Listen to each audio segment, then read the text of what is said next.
안녕하십니까, 오인환입니다. 반갑습니다. 저는 어린 시절 저희 아버지께서 주식을 하셨습니다. 아침 또는 저녁마다 신문의 주식면을 보면서 주가를 확인하셨고, 뉴스에서도 주가가 소개되면 이제 집중을 하셨던 기억이 납니다. 저는 진짜 어릴 때라서 그때가 초등학교 1학년 때인가 1학년 8반, 노년국민학교 1학년 8반이었는데 너무 이제 어릴 때라서 이제 주식인지 뭔지는 잘 몰랐고, 그때 신문이나 뉴스에 보면은 주가 등락 표시 있잖아요. 삼각형 표시도 있었고, 또 화살표, 좀 많이 움직인 등락 표시는 이제 빨간색 화살표나 이제 파란색 화살표로 표시가 되고 했었는데, 저는 이제 그걸 보면서 이제 어떤 그러니까 종목이라고 생각한 게 아니라 어떤 하나의 존재가 있는데, 그 종목마다 이제 어떤 존재로 생각을 해가지고 이제 에너지가 이제 오르락 내리락 거리는 어떤 이제 그런 걸로 생각을 했습니다. 그래서 몇만 원짜리 종목은 좀 센 왕같이 생각을 했고, 이제 몇백 원짜리 이런 거는 이제 좀 졸개들, 그런 느낌으로 이제 인식을 했던 이제 기억이 나네요. 아무튼 이렇게 주식은 저한테 이렇게 좀 놀이처럼 또 게임처럼 이렇게 인식이 됐었기 때문에 좀 친근감이 있었고, 그래서 이제 20대가 되면서 이제 주식 계좌를 만들었죠. 이제 그리고 본격적으로 이제 주식을 시작한 거는 제 지인 중에 한 명이 모는 종이에다가 이렇게 차트를 이제 그리는 걸 봤어요. 그러니까 근데 이제 그때도 이제 HTS가 있던 때인데 왜 그거를 좀 올드하게 이렇게 모는 종이에 옛날 방식으로 이렇게 막 자대고 막 차트 그리고 가격 쓰고 막 했는지 모르겠는데, 아무튼 저는 이제 그게 되게 멋있어 보였어요.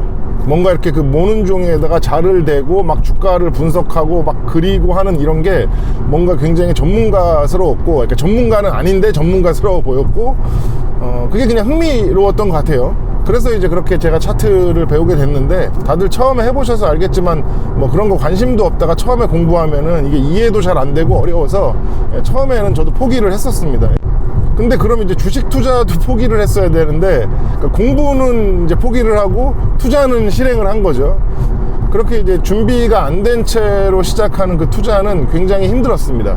제일 처음에 한 300만 원인가 400만 원으로 이제 시작을 했던 것 같은데, 그렇게 이제 제대로 준비도 안 된 청년의 첫 주식 투자는 굉장히 이제 힘들었던 기억이 납니다. 처음에 몇백만 원 정도로 시작을 했던 것 같은데, 얼마 안 돼서 진짜 반토막도 넘게 손실을 입었었죠. 그때를 생각해보면, 그때는 이제 초보 투자자, 거의 바보 투자자 수준이었기 때문에 진짜 마이너스 3, 4%만 나도 진짜 무서워서 손절을 하기가 일쑤였고, 또 그런 게 이제 몇 번 반복되다 보니까 이제 어떤 종목은 5기로 버티다가 마이너스 10%, 20% 맞고 손절을 하는 경우도 진짜 많았어요. 진짜 말 그대로 바보 투자자에 기술적인 것도 모르고 회사가 뭐 하는 회사인지도 모르고 그냥 느낌으로, 그냥 도박 느낌으로 한 거죠. 바카라 느낌으로. 그러다 보니까 당연히 이제 손실을 입을 수밖에 없었고, 아니야, 또 어떤 사람들은 보면은 처음에 그렇게 하더라도 한두 개 수익이 나기도 하는데, 저는 아예 수익이 안 났어요. 아무튼 그렇게 이제 강제로 이제 주식을 쉬게 됐죠. 이제 돈이 없으니까 이제 강제로 주식을 쉬게 됐는데, 그러다가 또 이제 일을 하다 보니까 이제 또 돈이 모이잖아요. 그러니까 또 주식에 또 눈이 가더라고요. 그런데 정말 다행인 거는 제가 주식을 다시 시작할 때는 본능적으로 어떤 주식을 제대로 공부 한번 해봐야겠다, 그런 생각이 들었습니다.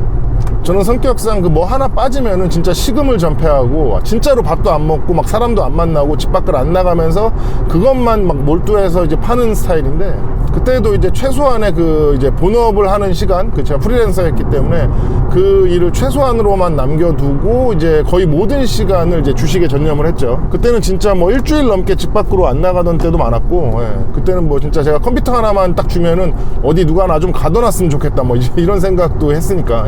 당연히 이제 핸드폰도 꺼놨기 때문에 제 주변에서 이제 어떤 친구는 제가 이제 북파공작원인 줄 알았다고, 그렇게 이제 얘기했던 친구도 있는데, 아무튼 서점에 가서 이제 주식 책도 여러 권 보고, 또 그리고 집에서도 거의 주식과 관련된 TV라던가 뉴스라던가 아니면 이제 주식과 관련된 정보만 인터넷으로 찾다 보니까 어느 순간 이제 좀 뭔가 똑똑해진 것 같고, 주식에 대해서 약간 전문가 느낌, 그런 느낌이 들더라고요. 그렇게 이제 자신만만하게 이제 주식 투자금을 늘렸습니다. 그때까지 힘들게 이제 모아놓은 돈을 이제 주식에 투자를 했는데, 어떻게 됐을까요? 영화처럼 멋지게 딱딱딱 돼가지고 이제 돈을 벌었으면 좋았겠지만, 현실은 달랐습니다. 왜냐면 책에서 배운 것과 현실이 너무 달랐어요. 물론 이제 기본적인 주식의 원리나 이제 지식들은 이제 뭐 책을 통해서 배우기도 하고 뭐 TV 뭐 뉴스를 통해서 배우기도 했는데, 제가 느낀 그 실전 투자는 그 공부했던 거랑은 좀 완전히 다른 느낌이었어요. 아무리 공부하고 막 메모해놓고 한 그런 것들을 좀 대입을 해봐도 매번 뭔가 이렇게 한 박자 늦는 느낌이었고, 그리고 수익이 날 때도 뭐 그 배운 방법대로 해서 수익이 난 게 아니라 그냥 우연히 막 급등해가지고 수익이 나고 하다 보니까 그 실전 매매와 관련해서는 그 책에서 배운 게 별로 소용이 없었습니다. 그때 이제 주식을 포기했었더라면 제 인생이 좀 달라졌을까요? 뭐 주식 때문에 이제 힘들었던 그 시간들이 좀 떠오르고, 지금도 이제 뭐 LB 때문에 어떤 그 상황이 있지만, 오늘 지금 이 시간에도 제가 가슴에 손을 얹고 그 생각을 해보면 다시 그때로 돌아가도 저는 주식을 할 것 같아요. 아까 앞에서도 잠깐 말씀드렸었는데, 저한테는 주식이 뭐 게임 같고 뭐 스포츠 같고 놀이 같고 뭐 이런 느낌이 좀 강하기 때문에, 제가 열심히 이제 공부하고 노력해서 어떤 그 성과가 좋으면 그 희열이 또 엄청나고, 그리고 또 손실을 입었을 때도 어떤 경우는 이제 배운 것들이 있기 때문에 뭐 졌지만 잘 싸웠다, 멋진 경기였다, 졌지만 멋진 경기였다, 뭐 이렇게 느끼는 경우도 있었습니다.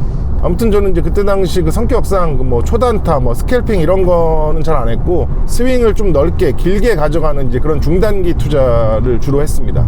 그렇게 이제 직접 찾은 종목들을 이제 다양한 관점으로 이제 분석도 하고 뭐 나름대로 의미도 부여하면서 이제 투자를 하다 보니까 그렇게 이제 손실보다 수익이 많아지는 시점이 왔는데, 문제는 제가 이제 조심성도 많고 생각도 많다 보니까 의미 있는 그 수익을 볼 정도로 그 투자금을 늘릴 때까지는 좀 시간이 좀 오래 걸렸어요. 그리고 하나 핑계를 대면, 그 당시에는 제가 이제 본업도 잘 되고 있을 때기 때문에 이제 사이드 부업으로, 그러니까 주식으로 뭐 이 정도만 벌어도 뭐 충분하다, 뭐 이런 생각을 했던 것 같아요. 아무튼 그렇게 이제 그때는 저는 뭐 이제 회사의 어떤 내용이라던가 뭐 비전 이런 거는 모르고 거의 100% 이제 기술적으로 이제 매매를 하던 사람이었는데, 어느 날 이제 LB를 만나게 됩니다.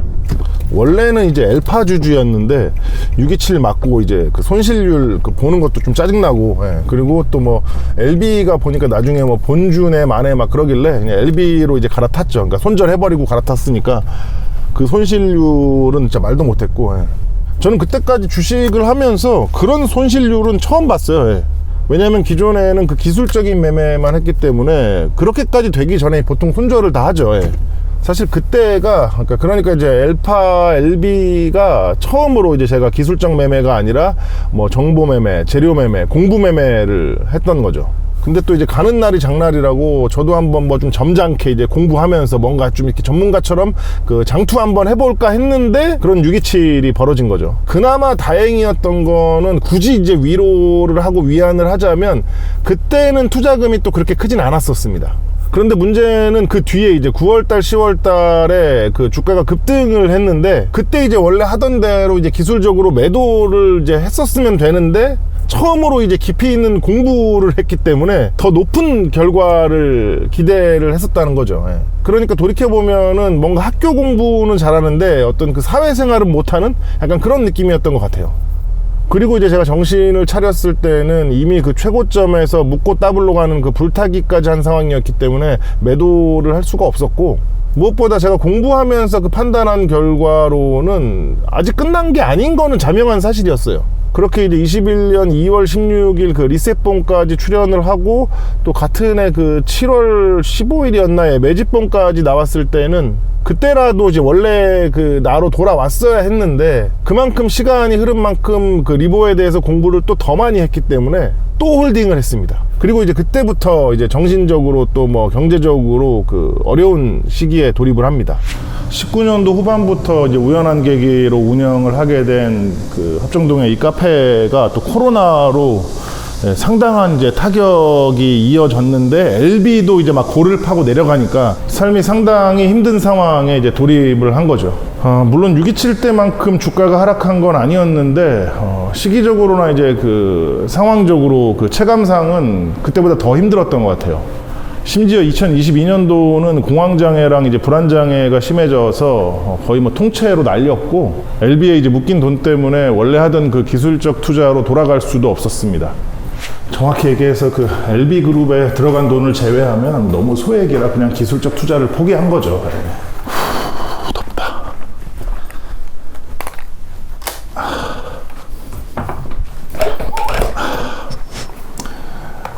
아무튼 그런저런 그 병신 같은 상황을 겪으며 그 슬럼프를 이어가다가 올 1월부터 이제 다시 그 매매를 시작을 했습니다. 뭐 그때도 지금도 소액인 거는 마찬가지지만 그 나중에 이제 LB를 정리하게 되면 원래대로 이제 하던 투자를 이어가야 되기 때문에 뭐 감각도 다시 찾을 겸 뭐 또 그리고 이제 소액 수익도 이제 아쉬운 상황 겸해서 이제 오랜만에 이제 차트들을 정리하고 이제 조금씩 매매를 다시 시작했죠. 다행히 감을 찾는 데는 그렇게 오래 걸리지 않았고 무엇보다 이제 LB로 경험한 그러니까 다양한 뭐 실전 상황, 뭐 특수한 상황 등이 그 마치 이제 특수훈련을 받은 것 같은 느낌이 들더라고요. 뭐 과거에는 마이너스 10%만 넘어가도 뭐 멘탈이 흔들려서 이제 매매에 안 좋은 영향을 주곤 했는데 LB 이후에 그 마이너스 10%는 아무런 불편함도 없습니다. 그렇다고 이제 무감각하게 이제 쳐다만 보고 있는 건 아니고요. 마이너스 10%가 넘어도 뭐 기술적 대응을 하기 때문에 결과적으로 이제 큰 그 대형 손실로 나올 일은 많지 않다는 얘기예요. 그리고 오히려 지금 같은 상황에서는 그런 대형 손실이 발생을 해도 새로운 상황 또는 뭐 특수한 상황에 대한 공부가 되기 때문에 득이 더 많습니다. 아무튼 뭐 지금은 그 누가 들으면 웃을 만한 소액으로 중단기 투자를 병행하고 있는데 큰 수익률에도 이제 수익금은 적지만 매매 감각을 유지하기 위한 뭐 일종의 훈련이라고 생각하면서 즐기고 있습니다. 뭐 당연히 이제 묶여있는 LB를 보면 답답하고 할 말이 많지만 그게 이제 저한테도 LB한테도 도움될 게 없기 때문에 그냥 일단 지금은 가슴 깊은 곳에 묻었습니다. 아니면 묻으려고 매일 노력을 합니다. 그리고 LB 그룹주들도 더 이상 이제 추매를 할 여력이 없기 때문에 이제 보유량의 이제 10% 정도는 대응을 하는데 아시는 분들은 아시겠지만 거래량이 많지 않아서 그런 것도 있고 뭐 또 다른 종목이랑 좀 호흡이 좀 달라요. 그래서 단타 대응이 쉽지 않은 종목입니다. 그리고 무엇보다 이제 LB에 대해서 많이 안다는 게 그 기술적 매매에는 도움이 전혀 안 되는 것 같아요. 뭐 아무튼 그 보통 이런 영상을 만들면 마지막에 이제 뭔가 이제 의미 있는 뭐 메시지를 던져야 할 것 같은 느낌이 드는데, 그래서 이제 한번 생각을 해보니까 이제 이런 말씀을 드리고 싶습니다. 일반적인 그 개인 투자자분들, 특히 이제 초보분들을 보면 기술적으로 투자하는 분도 있고 뭐 재료를 보고 장기 투자를 하는 분들도 있습니다. 그렇게 이제 처음 투자는 뭐 재료를 보고 장기 투자를 했는데 주가가 이제 갑자기 큰 폭으로 움직이면 그러니까 이제 기술적으로 뭔가 이상한 움직임이 감지되면 그것에 이제 휩쓸려서 내동매매를 하는 분들도 있고 반대로 이제 기술적 분석으로 매수를 했는데 예상치 못한 상황이 생기면 그러니까 이제 예를 들어서 갑자기 이제 급등을 했는데 욕심이 더 생기는 상황이라던가 아니면 이제 급락을 했는데 손절하기 싫은 상황이 생기면 갑자기 이제 그때부터 회사의 재료를 살펴보면서 자신의 이제 선택을 위한 의미 부여를 하는 사람들이 있습니다. 제가 생각할 때 이미 그렇게 되면 거기서부터 이제 매매가 꼬였다고 생각을 합니다. 뭐 전략적으로 이제 단타와 장투를 병행하는 거를 말하는 건 아니고요. 순간적인 감정이나 이제 상황에 휩쓸려서 이제 선택하는 매매를 말씀드리는 겁니다. 그런 매매는 단발성으로 뭐 우연히 뭔가 좋은 결과가 나올 때도 있지만 장기적으로 반복되면 반복될수록 이상한 매매, 이상한 결과로 이어질 가능성이 많습니다. 그래서 제가 드리고 싶은 말씀은 각자 이제 투자 성향들이 있을 텐데 애당초 이제 그 성향을 충분히 고려해서 매수를 하시고 그렇게 이제 매수를 했다면 중간에 대응이나 최종 매도도 그 성향을 따라 진행하시는 게 좋다는 말씀을 드리고 있는 겁니다. 사실 이 얘기의 본질은 주식 투자에 있어서 심지어 도박 같은 투자에 있어서도 원칙을 세우라는 말씀을 드리는 건데 왜냐하면 이제 주식은 예상하는 절대적인 결과나 100%가 없기 때문입니다. 그리고 더 중요한 거는 주식 투자를 하는 데 있어서 그 멘탈의 깨짐, 멘탈의 털림만 막을 수 있어도 그 이상한 손실을 최소화할 수가 있는데 그 멘탈을 잡을 수 있는 가장 좋은 방법 중 하나가 매매에 있어서 어떤 식으로든 그 원칙을 세우는 거기 때문입니다. 그 원칙에 있어서 기준은 꼭 자기가 돼야 되고 뭐 다른 사람들의 그 조언을 들을 수는 있지만 꼭 자신의 성향 필터를 거친 뒤에 그 적용이 돼야 된다는 얘기입니다. 예를 들어 그 성격이 엄청 조급하신 분들은 뭐 언제 될지도 모르고 심지어 뭐 실패한 기업이 더 많은 그 바이오 섹터에 장기 투자하는 거는 피해야 되고요. 또 반대로 성격이 너무 느긋해서 또는 그 라이프 패턴상 그 빠른 대응을 못 하시는 분들은 그 롤러코스터를 타는 종목들은 피해야 되죠. 그렇게 이제 단타를 위해서 기술적으로 접근했으면 애지간하면 이제 최종 매도까지 같은 원칙으로 이제 끌고 가시고 또 회사의 비전을 보고 장투를 결심했다면 그 비전이 이제 무너지지 않는 한 같은 스탠스로 가시라는 겁니다. 물론 이제 이런 것들도 100%는 없기 때문에 예외가 있습니다만 그 아무런 원칙이나 이제 기준 없이 매번 그 소문이나 뉴스 그리고 뭐 주가에 끌려다니는 것보다는 낫다는 말씀을 드리고 싶습니다. 아무튼 오늘은 말 나온 김에 이제 각자의 성향들을 다시 한번 생각하고 정리해보는 유익한 시간이 있었으면 좋겠고요. 그리고 또 이제 삶에 있어서는 오늘 하루 그 좋지 않은 기분으로 시작했거나 뭐 중간에 뭐 짜증나는 과정이 있었더라도 오늘의 이제 마무리는 꼭 즐겁고 유쾌하고 위로가 되는 하루로 바뀌어서 마감을 하셨으면 좋겠습니다. 감사합니다.